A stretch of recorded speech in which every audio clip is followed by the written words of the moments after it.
স্বরাষ্ট্র উপদেষ্টা আজকে বলেছেন যে যতদিন না ডেভিল শেষ হচ্ছে অপারেশন ডেভিল হ্যান্ড ততদিন চলবে। আর কতদিনে ডেভিল শেষ হওয়া সম্ভব, কি আদৌ সম্ভব কিনা, বা আসলে কতদিন এটা চলতে পারে? ধন্যবাদ যে যেখান থেকে আমাদের কথা শুনছেন, এবং আমার শ্রদ্ধেয় বড় ভাই শান্ত ভাই আজকে আলোচক হিসেবে আছেন আমার সাথে। দেখেন, প্রধান কি বললেন আপনি, স্বরাষ্ট্র উপদেষ্টার এই বক্তব্য যদি আপনার ধরে নেই আক্ষরিক অর্থে যে যতদিন ডেভিল থাকবে, মানে শয়তান থাকবে, ততদিন অভিযান থাকবে, তাহলে এটা কিয়ামত পর্যন্ত চালাইতে হবে অভিযান। কারণ ডেভিল শেষ হওয়ার না। তো কিন্তু কথা হলো যে উদ্ভূত পরিস্থিতিতে আপনার ধরেন এই অভিযানটা শুরু হইতে আমরা দেখলাম, সেটা যদি আমরা বোঝার চেষ্টা করি, সেটা হলো যে একটা মব এবং ভায়োলেন্সকে কেন্দ্র করে, তাই না? এখন দেখেন এই ভায়োলেন্স বা এই মব অবস্থাটা কিন্তু উস্কে দিচ্ছে শেখ হাসিনা ভারতের থেকে। এবং আমরা জানি বাংলাদেশে একটা গণ অভ্যুত্থান ঘটেছে। গণ অভ্যুত্থান আমরা জানি বিভিন্ন শ্রেণী পেশা মানুষের এক অভূতপূর্ব ঐক্যের বহিঃপ্রকাশ আকারে গণ অভ্যুত্থানটা ঘটেছে। কিন্তু এইখানে গণ অভ্যুত্থান ঘটার পরে আমরা দেখলাম কি এই গণ অভ্যুত্থানকে কেন্দ্র করে এক শ্রেণীর লোক আপনার ৭১কে কেন্দ্র করে যেরকম বাণিজ্যে লিপ্ত হয়েছিল, এটা ন্যারেশনকে নিজেদের পকেটস্থ করার একটা ধান্দার দিকে নিয়ে গেছিল। তারা খুবই সক্রিয় ভূমিকা পালন করতে গিয়ে এই যে একটা অভূতপূর্ব ঐক্যের ফলাফল আকারে আমরা একটা অভ্যুত্থান দেখলাম, সেই ঐক্যটাকে তারা তাদের মতো করে আপনার কালার দিচ্ছিল বা তাদের মতো করে পকেটস্থ করার চেষ্টা করছিল। ফলে যেই অভ্যুত্থানের শক্তিগুলো, বিশেষ করে পলিটিক্যাল পার্টিগুলো, তাদের মধ্যে একটা অনাস্থার পরিবেশ তৈরি হওয়ার মধ্য দিয়ে সমাজে অভ্যুত্থানের পরে দেশের অর্থনীতি থেকে শুরু করে সার্বিক অবস্থায় যে কাঙ্ক্ষিত ফলাফল আসার কথা ছিল, সেটা আমরা আসতে দেখলাম না। তারপরে শেখ হাসিনা ভারতে থাকা এবং তাকে কেন্দ্র করে, তার বক্তব্যকে কেন্দ্র করে আবার এখানে সরকারের পক্ষ থেকে বলা হলো যে তার এই রাগের বহিঃপ্রকাশ আকারে আমরা দেখলাম ৩২-এ ঘটনা ঘটছে। এগুলো নিয়ে অনেক কথা ইতিমধ্যে হয়ে গেছে, আমরাও কথা বলেছি, আমি সেদিকে আর যাচ্ছি না। কিন্তু আমাদের এখানে ঢালাওভাবে এই সমস্ত ব্যাপারগুলোকে যে মব আকারে বলা হচ্ছে, এইটা মনে হয় ঠিক হচ্ছে না। সবই মব না।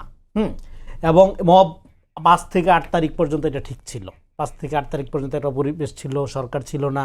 কিন্তু এখন এতদিন পরে, হ্যাঁ ঠিক আছে, হাসিনার বক্তব্যে বিক্ষুব্ধ হয়ে ৩২-এ আক্রমণ করছে, কিন্তু সারা দেশে এটা কি? এটা তো হইতে পারে না। হ্যাঁ, তার মানে কি? এখন দেখেন, মানে এখনকারটা কি মব না, মব নাকি মব না?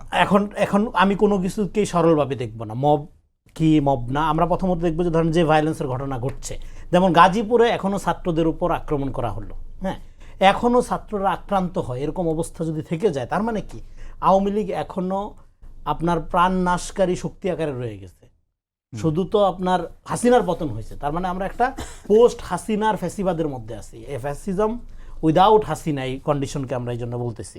কিন্তু আমি যে এই পরিস্থিতিটাকে আমি বুঝতে চাচ্ছি আর একটু ডিটেলে, সেটা হলো দেখেন, আপনার বিখ্যাত ফিলোসফার ওয়াল্টার বেঞ্জামিনের একটা তত্ত্ব আছে, উনি একটা বিখ্যাত লেখা লিখছে ক্রিটিক অফ ভায়োলেন্স। তো সেটাকে আবার রিকারেক্ট করে, সেটাকে আরও ক্রিটিক্যাল ল্যাঙ্গুয়েজ করে দেরিদা অন ভায়োলেন্স নামে একটা লেখা লিখছে। এগুলো নিয়ে আমি এখানে বিস্তারিত আলাপ করবো না, রেফারেন্সটা দিয়ে রাখলাম, যারা আগ্রহী তারা যাতে আরও বিস্তারিত করতে পারে, ঘাটাঘাটি বা পড়াশোনা করতে পারে। এই বিষয় নিয়ে আমাদের কথা বলতে হবে, ভায়োলেন্সকে আমাদের বুঝতে হবে, কারণ ভায়োলেন্স খুবই ইম্পর্টেন্ট।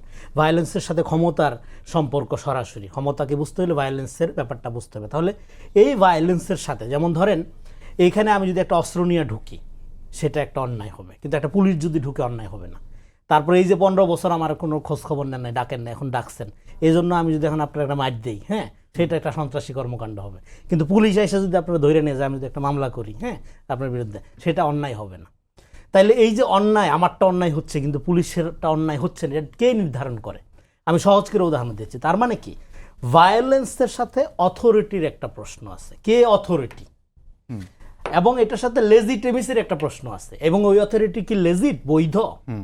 তার মানে পুলিশ যে অস্ত্র ধরে বা আইন শৃঙ্খলা রক্ষাকারী বাহিনী যে অস্ত্র প্রয়োগ করে, সেইটা সন্ত্রাস না, কিন্তু আমি করলে, আপনি করলে সেটা যে সন্ত্রাস হবে। তাহলে কেন সন্ত্রাস হবে? সন্ত্রাসটা হবে এই কারণে যে এখানে আমি অথরিটি না, এবং আমার লেজিটিমেসি নাই, আমার বৈধতা নাই। হ্যাঁ, তার মানে একটা অথরিটি এবং একটা বৈধতার প্রশ্ন। তাহলে এখন একটা গভর্নমেন্ট আছে, হ্যাঁ, ৫ থেকে ৮ তারিখ পর্যন্ত কোনো গভর্নমেন্ট ছিল না, কিন্তু এখন একটা গভর্নমেন্ট আছে, যেমনই হোক, এবং সেই গভর্নমেন্টটা যদি ব্যর্থ হয়, তাহলে এটা বলতে হবে সম্মিলিত ব্যর্থতার সরকার, কারণ সবাই মিলে আমরা এটা বানাইছি। পার্টিকুলারলি সরকার ব্যর্থ, ছাত্ররা ব্যর্থ, হ্যাঁ, কারোর দিকে আঙ্গুল তোলার সুযোগ নেই, আঙ্গুল তুলতে হবে নিজেদের দিকে, কারণ আমরা সবাই মিলে এটা বানাইছি অভ্যুত্থানের পরে, এবং আমরা সবাই অভ্যুত্থানের শক্তি। তো তাহলে দেখা যাচ্ছে যে এই যে অথরিটি থাকা অবস্থায় যখন এই ধরনের ভায়োলেন্স তৈরি হয়, তখন সেইটাকে আপনি মব বলবেন নাকি এইটা ইমানসিপেটরি ভায়োলেন্স, মুক্তিকামী সহিংসতা বলবেন? কারণ ফ্যাসিবাদ থেকে আমরা মুক্ত হয়েছি, মানে কি হাসিনার শাসন থেকে মুক্ত হয়েছি, কিন্তু আমরা একটা আওয়ামীময় অবস্থার মধ্যে আছি, চারদিকে ফ্যাসিস্ট, সচিবালয় ওয়ার্ক করে না, জুডিশিয়ারি ওয়ার্ক করে না, মামলা হয় আগের মতো গায়েবী গুজামিলের মামলা, যে মামলায় জামিন হওয়া সহজ। হ্যাঁ, তো সব মিলে আওয়ামী লীগের কনফিডেন্স তো কোথাও লুজ হচ্ছে না, আওয়ামী লীগ তো কোথাও থ্রেটে পড়তেছে না, বরং আওয়ামী লীগ এখনো পর্যন্ত ছাত্রদেরকে অ্যাটাক করতেছে। গাজীপুরের ঘটনা আপনি দেখেন, মুমূর্ষ অবস্থায় আছে এখনো কয়েকজন। তাহলে আপনি আওয়ামী লীগকে তো ডিল করতে পারতেছেন না। তাহলে আপনার লেজিটিমেসি, অথরিটি অ্যান্ড লেজিটিমেসি, এইটা কার হাতে? এইটা যদি আপনার প্রপার থাকতো তাহলে এই ভায়োলেন্স সিচুয়েশন থাকতো না। এটা হলো এক নম্বর বক্তব্য আমার। তাহলে এই যে আপনার অথরিটি এবং লেজিটিমেসি, যারা কর্তা এবং তাদের যে বৈধতা, সেই আপনার সেইটার সক্ষমতার একটা প্রশ্ন আসলো। সেই সক্ষমতাটা দেরিতে হইলেও হয়তো সরকার রিয়েলাইজ করতে পারছে, সেই কারণে ডেভিল হান্ট তারা নাম।